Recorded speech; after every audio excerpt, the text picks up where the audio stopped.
Izinkan kami mengucapkan lebih dulu selamat kepada Bapak Pramono Ranokarno dan tim yang telah memenangkan Pilkada DKI. Demikian juga kami ucapkan terima kasih Bapak Dharma Pongrekun dan Kunwardana yang telah membuat Pilkada DKI menjadi lebih penuh warna, penuh rasa. Dan tentu saja kepada para pendukung kami, terima kasih sudah menemani perjuangan sampai tetes keringat penghabisan. 3 hari yang lalu saya ingat kita juga wawancara, Anda mengatakan sudah 97%. Jadi apa yang sebetulnya fundamental akhirnya mengurungkan niat pendaftaran ke MK? Memang betul, saya ingat di sini juga di CNN kami menekankan, menyampaikan pada waktu itu bahwa H-1 terakhir pendaftaran ke MK itu memang persiapan sudah 97%. Bahkan pada hari terakhir persiapannya sudah sangat total, lebih dari 100%, itu sudah 100,07%. Kami sudah siapkan, tetapi rupanya dalam konsultasinya oleh paslon, tim dengan pimpinan koalisi dan para tokoh, rupanya ada pertimbangan lain, Bang Bram. Dalam hal ini kita menyadari bahwa Pilkada ini bukan hanya persoalan menang kalah, persoalan benar salah, tetapi dijelaskan oleh Bang Ridwan Kamil bahwa ini tentang kepentingan yang lebih besar.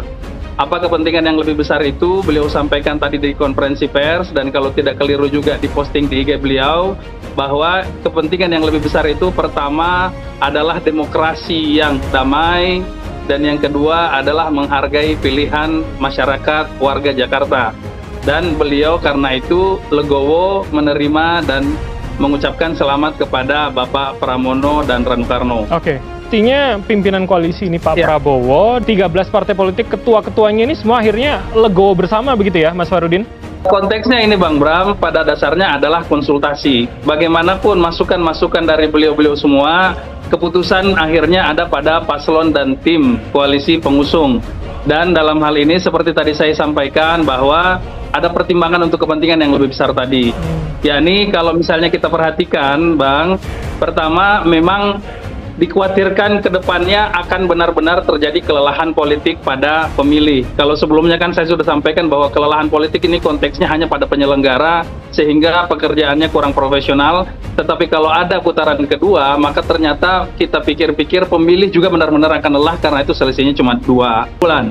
Kemudian yang kedua, dalam agama itu ada kaidah darul mafasid, menghindari bencana, muqaddamun ala jalbil masalih, daripada mengejar kebaikan. Menyelesaikan, mengusut ini semua itu memang baik, tetapi dikhawatirkan ada persoalan lain. Sebab sejauh ini kita harus mengapresiasi semua paslon sudah sangat baik menjaga kondusivitas, menjaga kedamaian, sehingga mereka tidak hanya ikut kontestasi, tetapi juga memberikan edukasi. Ini yang berusaha dijaga, ditekankan oleh Bang Ridwan Kamil, yang tentang kedamaian dalam demokrasi tadi, serta persatuan, Bang Bram. Oke, jadi artinya putusan akhir tetap ada Pak R.K. Suswono, bukan kemudian arahan dari Presiden ya, yang menjadi kunci. Benar, itu konteksnya konsultasi, putusan akhir tetap pada paslon bersama teman-teman tim. Oke, baik-baik. Saya ke Mas Toto kalau begitu.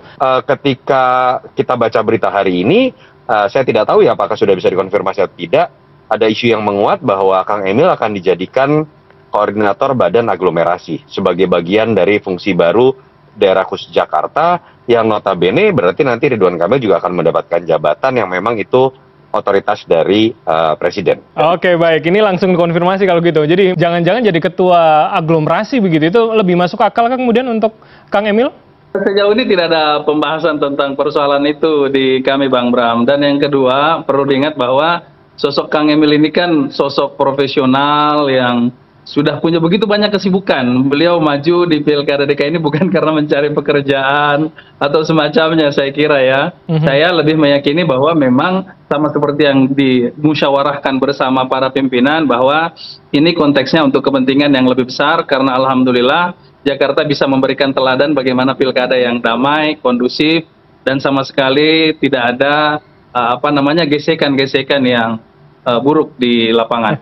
Mungkin sudah ada sebuah solusi untuk Kang Emil kalau betul berita itu terjadi, yang di situ ada, kita bisa lihat bahwa akhirnya ada sebuah titik temu yang itu khas gayanya Pak Prabowo.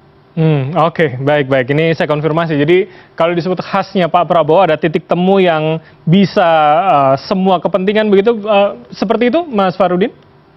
Ya, pertama Bang Bram, saya di sini hadir konteksnya sebagai juru bicara Ridwan Kamil Suswono dan tim. Tentu sewaktu juru bicara kami hanya bisa menyampaikan apa yang menjadi pesan dari orang yang memerintahkan kepada kami. Dalam hal ini kami tidak dan belum menjadi juru bicara Bapak Prabowo sehingga kami tidak berani menanggapi. Oke, tapi artinya komunikasi di internal, Mas Fahrudin, komunikasi di internal Ridho, adakah kemudian pembahasan itu maksud saya?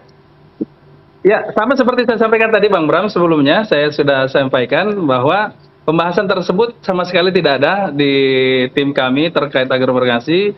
Kami memang fokus hanya membahas persoalan Pilkada Jakarta dan bagaimana mengakhiri ini dengan indah. Nah, inilah yang tadi yang pada hari Jumat pagi tadi, ya Jumat berkah lah ya, kami menyampaikan ucapan selamat kepada Bapak Pramono dan terima kasih pada Bapak Darmaku.